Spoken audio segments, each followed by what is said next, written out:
안녕하세요. 김상철 목사입니다. 오늘은 누가복음 5장 12절에서 13절, 마태복음 8장 5절에서 7절 말씀을 통해 즉시 응답받은 믿음이라는 제목으로 새벽 묵상을 하도록 하겠습니다. 제가 본문을 읽겠습니다. 예수께서 한 동네에 계실 때에 온몸에 나병 걸린 사람이 있어 예수를 보고 엎드려 구하여 이르되 주여 원하시면 나를 깨끗하게 하실 수 있나이다 하니 예수께서 손을 내밀어 그에게 대시며 이르시되 내가 원하노니 깨끗함을 받으라 하신대 나병이 곧 떠나니라. 누가복음 5장 12절에서 13절입니다. 예수께서 가버나움에 들어가시니 한 백부장이 나와 간구하여 이르되 주여 내 하인이 중풍병으로 집에 누워 몹시 괴로워하나이다. 이르시되 내가 고쳐 주리라. 마태복음 8장 5절에서 7절 말씀입니다. 사람은 누구나 어려울 때를 만납니다. 도저히 피할 길이 없다고 느껴질 때를 경험합니다. 예수님을 믿는 사람이건 예수님을 알지 못하는 사람이건 다 똑같습니다. 그런데 공통적인 게 있죠. 그 어려움이 있을 때에 마음의 소원을 두고 기도를 한다는 것이죠. 교회에 오는 모든 사람들이 예수님을 믿고 천국 가려고 하는 것은 아니랍니다. 제가 자주 강조했지만 대부분의 사람들은 교회를 방문할 때 자신의 문제를 해결받기 원하는 그 바람으로 오게 돼 있죠. 그러다가 뜻하지 않은 하나님께서 주신 선물이 있는데 바로 예수님을 인격적으로 만나게 되는 것입니다. 어찌되었든 예수님을 알든 예수님을 모르든 마음의 소원은 가능하면 일찍 응답받기를 원합니다.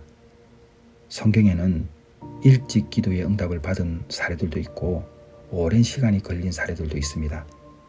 그 중에서 오늘 설교의 제목이 즉시 응답받는 믿음이잖아요. 그래서 두 사례 정도가 있는데 한번 살펴보겠습니다. 즉시 응답받은 사례입니다. 그 중에 첫째가 오늘 본문에 읽었던 누가복음 5장에 등장하는 나병 환자의 사례입니다. 나병 환자는 주여 원하시면 나를 깨끗하게 하실 수 있나이다. 이 고백을 하게 되는데 예수님께서 내가 원하노니 깨끗함을 받으라 이렇게 말씀하셨습니다. 즉시 응답받은 사례죠. 왜 즉시 응답받게 되었는가? 한 두 가지 정도가 있습니다. 첫째는 능력에 대한 확신입니다. 예수님의 능력을 나병 들린 사람은 의심하지 않았습니다. 그리고 두 번째는 원하시면이라는 단어가 있죠. 그 원하시면이라는 말 속에 예수님의 뜻이 우선이라는 고백이 있습니다.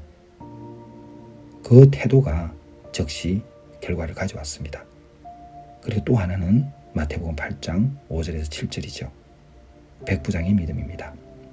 백부장은 자신이 부리고 있는 하인이 중풍병으로 집에 누워있을 때 바로 예수님께 나와 간구합니다. 도와달라는 것이죠. 근데 예수님께서 바로 고쳐주십니다. 무슨 의미입니까? 예수님의 마음이 그곳을 항상 주목하고 있다는 것이죠. 하나님께서 육신의 몸을 입고 이 땅에 오실 때에 우리에게 보여주신 것은 경건의 삶이었습니다. 가난한 자와 고아와 과부를 돌보아 주셨죠. 백부장의 믿음이 바로 예수님의 마음이 있는 그곳을 향하고 있었습니다. 그래서 즉시 응답을 받은 것이죠. 자, 그런데 시간이 걸리는 기도 응답도 있답니다. 왜 응답받을 수 있는가? 내 마음, 내 뜻, 내 기준이 하나님의 마음, 하나님의 뜻, 하나님의 기준과 같은 방향에 놓였기 때문입니다. 우리의 기도는 하나님을 설득하는 것이 아니죠. 하나님께 맞추어지는 것입니다. 그래서 기도는 하나님을 움직이는 기술이 아니라 하나님의 뜻 안으로 들어가는 것입니다. 내 힘이 들어가지 않는 것이죠. 제가 자주 언급한 말씀이 있습니다. 안개자욱한 인생길을 걸어갈 때에 앞이 캄캄해 안 보이면 보이는 만큼만 걸어가 보세요. 그러면 가야 할 길이 또 보입니다. 저는 월요일 날 KCFF 한국기독교영화제 이사회가 있었습니다. 제가 2016년도에 영화제를 설립을 했으니까 10년이 지나 제대로 된 이사회를 갖게 된 것입니다. 제가 이런 부분에서 좀 약하기 때문에 일만 그냥 열심히 하지 조직을 키우거나 또 사역을 좀 더 확대하기 위한 그런 재능은 제게 없는 것 같았습니다. 물론 직원도 없고요. 근데 한 가지 있다면 이것이 옳은 일인지 아닌지는 분명히 안답니다. 저같이 아무것도 아닌 사람이 2016년도에 기도 응답받고 만든 한국기독교영화제가 이제는 이 사회가 단단히 서고 놀랍게도 상상도 하지 못했던 곳에서 또 개막을 합니다. 하나님께서 하셨죠. 기도를 들어주셨습니다. 그런데 왜 이렇게 오래 걸렸는가? 저는 알 수 없습니다. 근데 한 가지 분명한 것은 준비하게 하신 것이죠. 기도는 반드시 응답을 받습니다. 즉시 응답받을 수도 있지만 좀 시간이 걸리기도 한답니다. 중요한 것은 시간이 걸려도 행복한 것이죠. 저는 지난 10년간 한국 기독교 영화제를 하면서 정말 행복했답니다.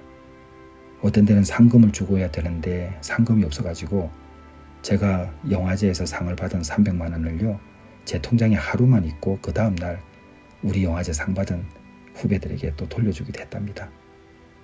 돌아보면은 참 그런 시간들이 있었습니다.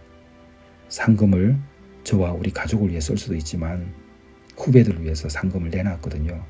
근데 너무 행복한 거예요. 왜 그럴까요? 그것이 옳은 일이기 때문에 그랬습니다. 그러니 지금 이렇게 놀라운 영화제가 되어서 우리 이성애 위원장뿐만 아니라 하준 파파, 또 이민아 대표, 심지어는 조혜련 씨도 함께 참여한답니다. 얼마나 기쁜 일입니까? 사랑하는 성도 여러분, 내 힘으로 되는 것 아닙니다. 기도는 응답을 받습니다. 낙심하지 마시고 한 걸음 한 걸음 걸어가시길 바랍니다. 주께서 여러분을 사랑하시기 때문에 기도하는 즉시 응답을 주시고 때때로 시간이 걸리더라도 행복하게 해주실 줄 믿습니다. 기도하겠습니다. 하나님 아버지 감사합니다. 저희가 기도한 것 응답받았음을 믿습니다. 저희들의 마음의 소원 이루어진 줄 믿습니다. 때와 시기와 관계없이 오직 주님만을 의지하며 나아가는 저희들 되게 하여 주옵소서. 예수님의 이름으로 기도드렸사옵나이다. 아멘.